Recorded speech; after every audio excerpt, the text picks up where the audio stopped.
everybody. Welcome to Module 5 of the Responding to Domestic, Family and Sexual Violence training. My name is Jane Barrett. My pronouns are she, her. I'm a team leader and project worker from Wild Sexual Violence Prevention Association. This training was co-developed alongside people who have a disability and workers from the disability, domestic, family and sexual violence sectors. And hi everyone, my name is Tess Ivanovic. My pronouns are she, her. I am a disabled woman and contributed to this training, and I'm now here to help facilitate. Before we begin, we would like to acknowledge the traditional owners of the lands that we are meeting on today. I am joining you from the lands of the Turrbal and the Yagara people.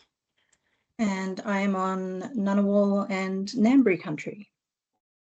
We would like to acknowledge their ongoing connection to land, sea and community and pay our respects to elders past, present and emerging.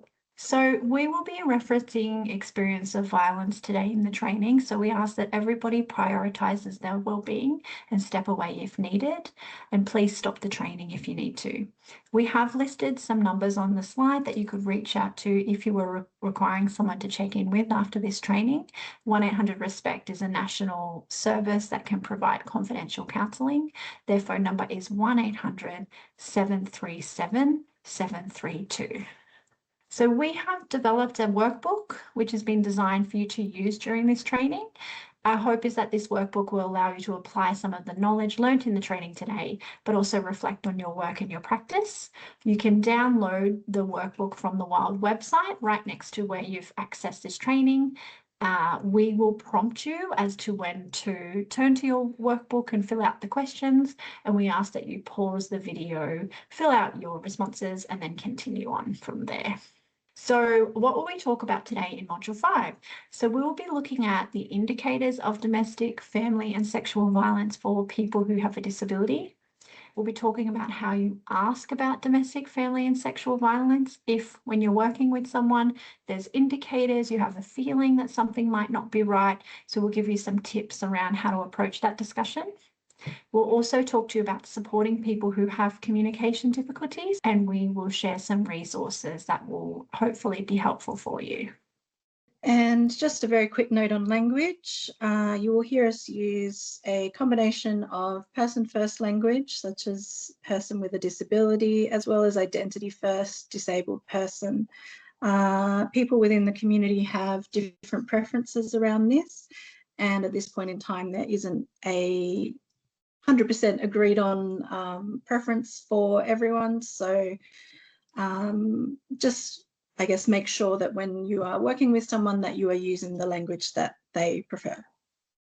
So recognising domestic, family and sexual violence. So on the slide, we have a quote. This quote has come from someone who has a lived experience of disability who participated in our co-development workshops. So they say, behaviour is an indicator. Building relationships is the best way to know when someone's behaviour is not their usual behaviour. So we'll be listing indicators that might indicate that someone has had an experience of domestic, family or sexual violence, but we know that behaviour is a form of communication. So really important to ensure that we are allowing time to get to know that person, to build a rapport with that person. So if something happens in their life and they are communicating this through behaviour or differences in the way that they present or the way that they access the community, if we have that relationship with that person, we will know, and then we can start asking some questions. So really important to have a strong relationship with anyone that we're supporting. So this slide to listen, so this idea was developed alongside one of the women who joined our co-development groups. And so this is a woman who has dual disability. And when we were talking about what she would like people to know, what she would like support workers to know around domestic, family and sexual violence, her main message was the importance of listening. And of course, that means listening with your ears. So active listening, so being present, focusing on the person, using non-verbal engagement, paraphrasing, clarifying where needed, But it's not just that. It's also considering what you're observing. So the person, are they presenting differently? Their environment, the way they act or the way they respond to others or to you. This is also really important part of listening and being curious and ensuring that that person, if they are communicating something to you or trying to communicate something to you, you are aware because you're being present and you're curious about what that experience is trying to tell you. So undivided attention. The tip that this person had for all support workers is they should be listening as soon as they turn off their car until they get back into their car after their shift.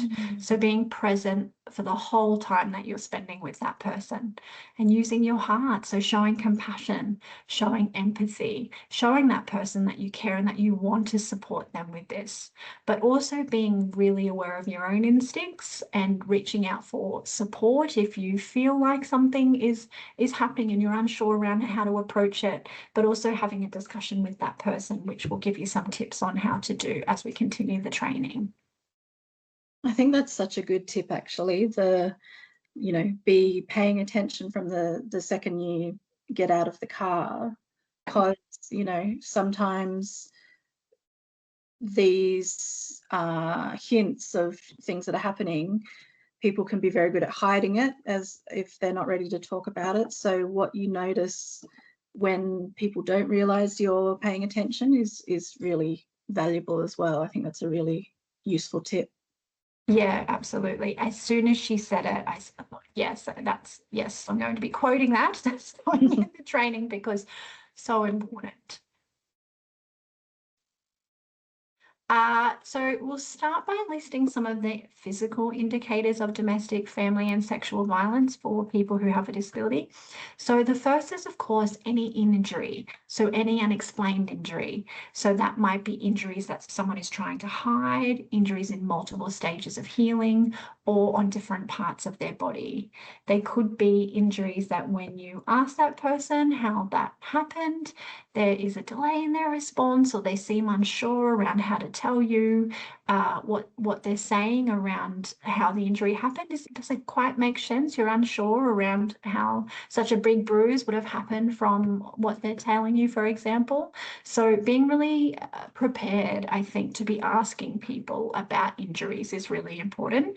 Of course, this may be an injury that has happened because of running into something or tripping or something like that, but really important to always be curious and be asking a question if we notice any injury and documenting that, of course, as well. So signs of neglect. So this could look like malnutrition, poor hygiene, rapid weight loss. So these would be changes. Again, if we think about that word changes, so a change in the person's appearance, a home that isn't as well kept as perhaps it usually is, weight loss, weight gain. So signs of neglect could also be people being quite sedated in their presentation. So just looking out for things that are different to how, if you know that person well, how they generally present when you're working with them. Disturbed sleep. So if someone is telling you they're having trouble getting to sleep, they're having frequent nightmares, they're waking a lot, they seem tired when you're supporting them, this could be an indicator that something's troubling them, something's keeping them up. Sexually transmitted infections and frequent urinary tract infections.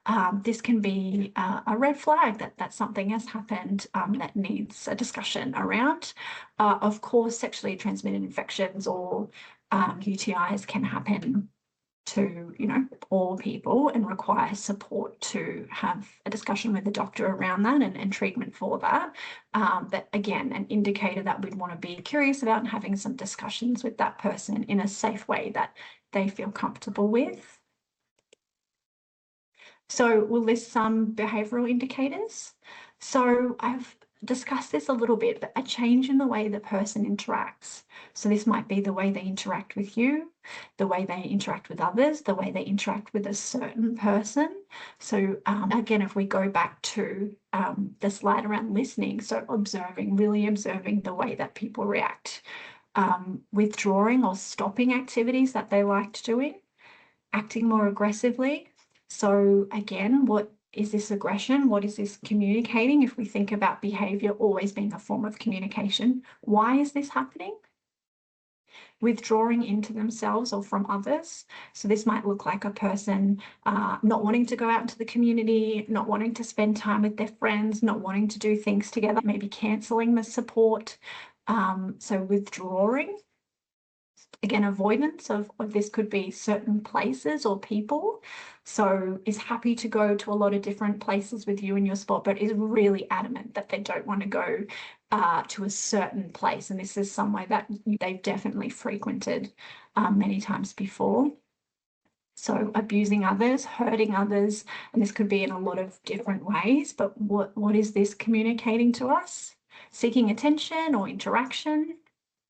Saying they are unable to meet you or work by themselves. So really sharing that a certain person needs to come with them. They can't say yes to something before they check in with somebody else. So these could also be a sign that they're fearful and this person has told them that, you know, I really want to come to you to all of these things. Again, if this is a change in the way that the person interacts with you, this could be something else to have a discussion about. And being nervous, uneasy, or wanting to avoid certain people of places. So again, we've discussed this a little bit in terms of withdrawing from things, not wanting to do things. But if this also comes with really being nervous or uneasy, or you can tell that they're really not comfortable with this, they'll go, but they're really not liking the experience of being in this place or with these certain people. So that could be another sign that, you know, of course, if anyone's feeling uneasy, it's an opportunity to have a discussion around why that is and what type of support might be needed. But if we're going back to what it is to listen, we're observing that there's some unease, and our action is to ask some questions and see what type of support we can provide to help that person in that situation. Yeah, absolutely. And I think as well, you know, it's important to remember that these are potential indicators, and it's not like if you tick one off, then, oh, that must mean this is the situation, particularly around the withdrawing, because that can also, I mean, you know, as Jane has just said, like if you notice any of these things, the next step is to have a conversation and trying to find out why this is happening. Whoops. But withdrawing from activities they used to like, or not wanting to socialize anymore or leave the house, that can also just be a sign of someone having mental health difficulties and that kind of thing. So these aren't, you know, a guarantee of anything, but it's, as Jane says, useful indicators and a point to have a conversation. But if we're looking at these environmental indicators, we've got things like telling stories or making jokes about abuse. You know, people, there's that saying, all jokes have an element of truth in them. And this can be, you know, a way of raising the topic in a less threatening way, and, oh no, I wasn't pretending that they weren't serious and whatever.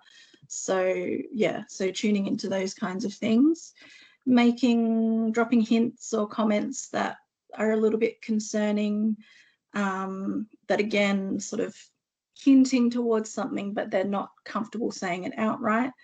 We don't just ignore those, we take those as a great opportunity to find out a little bit more what might be happening. Financial discrepancies and the person paying or appearing to pay for everything. So of course this links to financial abuse that we have discussed in an earlier module. But yeah, people can certainly be taken advantage of in terms of finances, and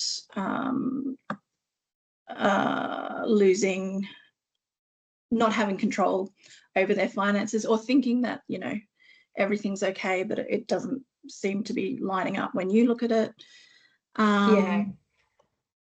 Believing they're not entitled to something when they are.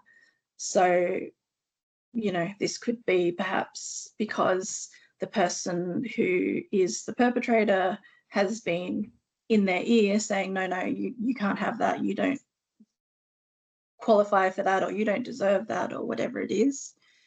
And worrying about the reactions of a particular person, a partner or family member. Oh, I couldn't do that. They'd be so angry if I did that, or oh no, they wouldn't want me to XYZ. And that having a really, disproportionate amount of sway to them. The person being unresponsive or responding and engaging pretty minimally when the person is present. Again, that comes down to the sort of monitoring and, fear of upsetting this person and coercive control and all these different things. If the home is looking particularly unkempt or unhygienic, that could be an indicator of domestic, family or sexual violence. Again, it's not definitely that's the reason, but there could be a link there. Love bombing. So you might be familiar with this term, but basically love bombing is a particular manipulative tactic that can be used early on in a relationship, often, where the person is just, again, it's this disproportionate amount of attention and affection and promises and, literally bombing the person with love. And that sort of is building trust. And then, later that trust can be abused. And then constant phone calls and messages. So perhaps the person is constantly receiving texts from their partner saying, where are you? What are you doing? Who are you with? You need to get home. These kinds of things that can be an indicator also. Psychological indicators that might be pointing towards domestic, family or sexual violence. A feeling of powerlessness or hopelessness, and a feeling that they're not in control of their own life, basically. Emotional numbness, so just not really responding strongly to anything, just quite shut down. Denial, everything's fine, no, there's not a problem. Flashbacks, so this is a big one for people who have experienced trauma, whether recently or a long time ago. And flashbacks can look a lot different between individuals. And it can be that whatever has triggered that flashback, it's not that the person suddenly thinks, oh, I'm in the room where this happened and I'm experiencing it again. It's that the body remembers how that person felt, and it puts those feelings back in your body.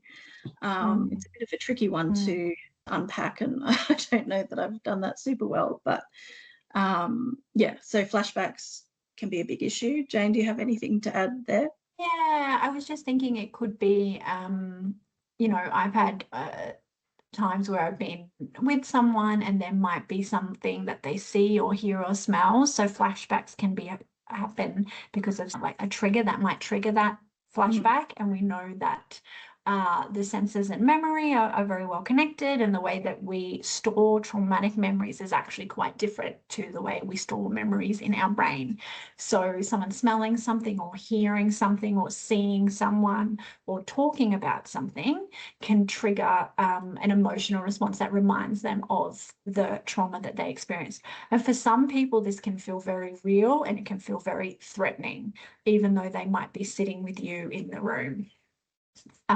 So this might even look like dissociation. So somebody actually sort of, you might be talking to them and about something, and you notice that it's almost like them leaving the conversation and becoming unfocused again, so this is a survival mechanism that we use, but for many people, and potentially who have had complex experiences of trauma, this can become something that's not useful for them if they're dissociating, different times throughout the day. So I think again, it's a tricky one to pick up because it can look really different for different people, and people may not be able to describe what's happening unless they've had an opportunity to process that with someone, or someone's helped them find the words to share that experience. But is something to look out for, because as Tess said, can be really common experience for people who have experienced trauma. The other thing to remember with flashbacks is that if a person is experiencing a flashback, then that sort of logical, rational part of their brain where you can go, oh, it's not real, it's, whatever, that part has gone offline. It's just the part of the brain that is in charge of feeling fear and threat and responding to that. So you also need to be patient with the person and not get frustrated with them. Their full capacity to respond to you has been impaired in that moment. Yes. Moving on, things like guilt or self-blame. Oh, it's my fault. It's because I don't do enough X, Y, Z. Feeling embarrassed or feeling shame about themselves or about a situation. Loss of confidence can be a big one, and particularly in terms of emotional, psychological abuse, this can be a really key implicit sort of goal of the perpetrator is for that person to not have any confidence in themselves, in their capacity to make decisions for themselves, to know what is the right or wrong thing to do, to trust their gut. All of these things occur as a result of this loss of confidence that the abuser is sort of facilitating. Changes in mood, depression, anxiety, fear, anger, all of these different emotions and conditions can come up. Feeling alienated or isolated, as well as sexual dysfunction. These can all be psychological indicators. Yeah, I think I was just thinking, Tess, as you were sort of speaking about each one, that there is not a one right way or wrong way to feel after an experience of violence. So some people might experience all of these, some people might experience a few of these. So it's going to be really different for the person who's experienced violence. So we don't want people walking away thinking, oh, here are all the things, and it's a bit of a checklist, because we know that everybody has an individual response, but just some things to consider, to look out for. And again, we hope that, these things don't indicate violence. It may be a flat day or something else has happened, but something at least to check in about. So we have another quote here this one's from a disability sector stakeholder. So be curious. If something doesn't feel right, say something. If you can't put your finger on it, but you feel something's a bit off, something strange, you're getting a funny feeling, our bodies sometimes can be incredible at letting us know that something's not right. And so we, as supporters and allies of people who have a disability, need to say something. We need to do something.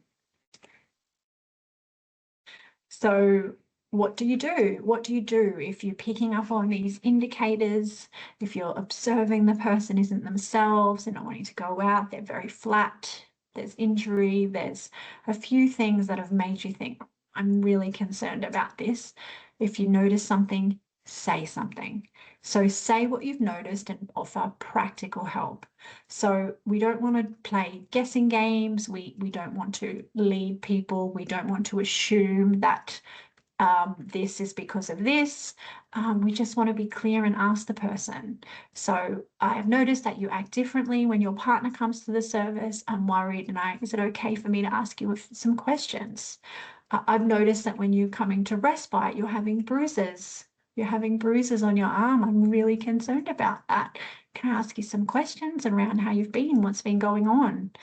So again, say what you've noticed and offer help, practical help. Asking about domestic family sexual violence should always be done without judgment, sensitively and safely. So this, I guess, if we're thinking about safely, it's around physical safety. So who is around?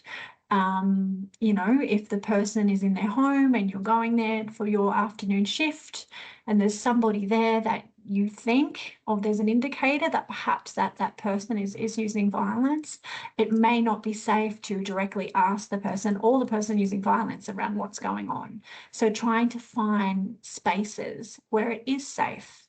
So that could be, and sometimes it's about being a bit creative with this. So I would often have these types of conversations when I was in the car with someone alone driving.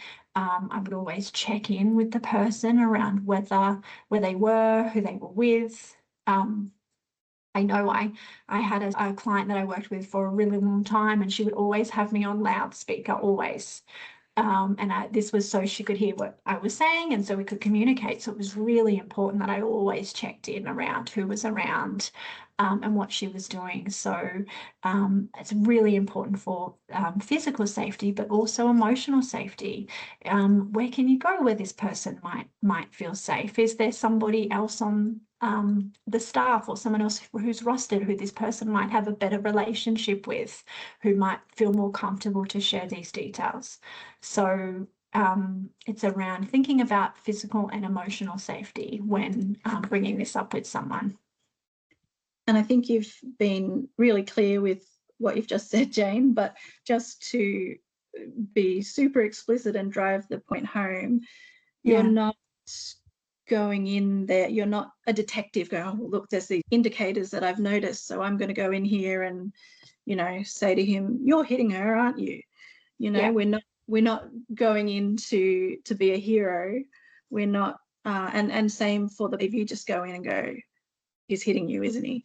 That could just scare the person and they'll shut down and won't be receptive to the support that you're wanting to provide. So just going really gently, just as Jane said, describing what you see and then asking and expressing that you're concerned, and then asking, can we talk a bit more, and just go slow. Yes. Yeah. I think that point around it not being our role to investigate. We aren't the police, we aren't detectives. Our role is just to facilitate conversation and keeping it open and allowing that person to share when they feel ready, and trying to create an environment that can happen. So we have some prompts, some further questions here. So this has come from the ACT risk assessment. So what they have mentioned in their framework is that we know that there are specialist domestic family sexual violence services who are trained to do thorough risk assessments, to do safety planning. However, these types of questions could be available for others, so support workers, doctors, other people in the community. As the response, there needs to be a response that comes from everyone. So if you've started a conversation and you've said, look, I've noticed this, I want to help, I'd really like to have a conversation about this, can I ask you some questions? You may be able to follow up with some of these questions. Has the person done, and or it could be, has anyone done anything to make you feel scared? Has someone hurt you? Has this person hurt you? Has they ever tried to control you or call you names or put you down? I mean, it may be that this might be too much. So I think using your instincts around how far to go when you open up these discussions. Someone might not be ready to answer these direct questions, but of course there may be other opportunities to open this up again, when there's a safer environment, the person is feeling more ready. So of course at this point, if somebody was answering with yes and they're starting to disclose, this would be the point where you would go to the next module, because we do talk about what to do actually when someone starts telling you about an experience of violence. But know at this point as well, again, as Tess was saying, it's not, it wouldn't be your job to be doing a risk assessment and safety planning and doing all of this. There are specialist services that can provide that support and can ask some more questions and support that person to think about their safety and make a plan around options. Okay, so I wanted to take a couple of minutes to tell you about this really excellent online resource. It is at www.speakupandbesafe.com.au. That's all one word. And it's a project called Speak Up and Be Safe from Abuse. It is designed to support disabled people who have communication differences to be able to express what's happening to them in abusive situations so that they can get the support and safety that they need. All the resources on there are free, and I super duper encourage you to go and check it out. It's really, really useful. There are guides for how to modify the resources that they've provided to make it appropriate for your particular clients. There are different types of communication boards. So this is one page of the action boards. And you may already be familiar with using communication tools like this in other contexts, but often the sort of standard communication boards and aids don't necessarily include this really specific vocab and these sort of, you know, abuse and violence situations. So there are also, so this isn't one of the action boards, so the person could point to, you know, the person is, you know, handling me roughly, or the person is doing this or that. They can point. You can point as well, like ask questions while you point to a particular image. There are body boards as well, so a front and back view of a person, so they could point to particular parts of their body that has been affected. There are planning tools to help you plan how to talk about these issues. There are also prevention planning tools, and there are also recording sheets to help you take notes during the conversation or after the conversation. So, because there can be a lot going through your head as well while you're trying to navigate these conversations. So some really, really good resources on there. They also have some pretty low-cost online learning modules if you want to look into this more and learn more about it. So yes, highly recommend the Speak Up and Be Safe from Abuse website. There's also spelling boards like this one, and even just having a yes or no to point to, like if the person is struggling to speak or to communicate it somehow, you might have to not ask leading questions, but ask clarifying questions, like do you need this, yes or no? And they might be able to point to yes or no if they can't actually, you know, speak it all out. And for people who are non-speaking or low-speaking, they'll probably be familiar with these boards, but they can also be really useful for people who you might know as someone who speaks, you know, all the time, but they can shut down. So, you know, autistic people, people who have been traumatized, lots of different people can shut down and lose that ability to speak just in that moment because of the stress and whatever. So do consider them as well for people who you might not actually think initially that they would need this kind of support, it can be really useful just to have it there as well. And also even because it's not a thing that we talk about every day. It's uncomfortable to talk about. It's scary to talk about. So all of these things can make someone less likely to be able to verbalize something for whatever reason. So having these resources available can be, yeah, a really great thing. When we're having these conversations, we are trying to keep the cognitive load, the amount of work that the person's brain has to do to just be in this conversation, we're trying to keep that as low as possible. So we are keeping sentences short, something I'm not very good at. I like to waffle on. But if your sentence is actually you asking 3 different questions in it, then it's really hard for the person to hold on to all of those different elements and respond accurately, and it stresses them out and they forget things. And, you know, so keeping sentences short, focusing on sort of one idea at a time, one idea per sentence kind of thing. When you're looking at the communication boards, letting them point to what they need to point to, or whatever it is.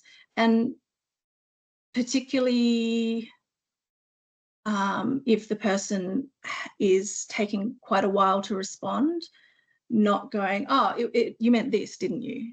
Just having that patience to wait. You know, we always like to jump in when there's a silence or whatever and feel that sort of empty air, but it's really important to allow extra processing time, extra responding time, because the person is thinking about a lot in that moment. But if they just seem really overwhelmed, their cognitive load is sort of already too high, and they just, if they're not really knowing where to start, for example, that might be a point where you can sort of guide them a little bit on, you know, where to start on the boards, or, you know, but without doing it for them, just supporting them to do that. I was just thinking the Speak Up and Be Safe website as well has a lot of resources, and they actually have a training as well that I would encourage people to sign up for. But they have a lot of information around how to start this process without leading the person. So without saying, you know, was it this, was it this, was it this? It's really important that you guide the person, because that, you know, they may need some support to even consider what do you want from me, what is this, but, you know, providing that support without leading, and of course, you know, for anyone, you know, leading someone in terms of disclosure can be dangerous. It can also mean that evidence, you know, if the person does choose to report to the police, evidence can be disrupted, and the story can be, you know, different from what it was, because they were unsure of what you were asking and the questions were quite direct. So Speak Up and Be Safe have some really clear instructions around to do that. Excellent. Okay, so we're going to have a look at the questions in the workbook now for Module 5. We've got 2 questions for you to answer. Question 1 is, what are some of the ways a person who is non-speaking or has communication differences might communicate an experience of violence? And question 2 is, what could make it difficult to recognise domestic, family or sexual violence in people's lives? So hit pause on your video now and complete these 2 questions, and we'll see you back here to wrap up.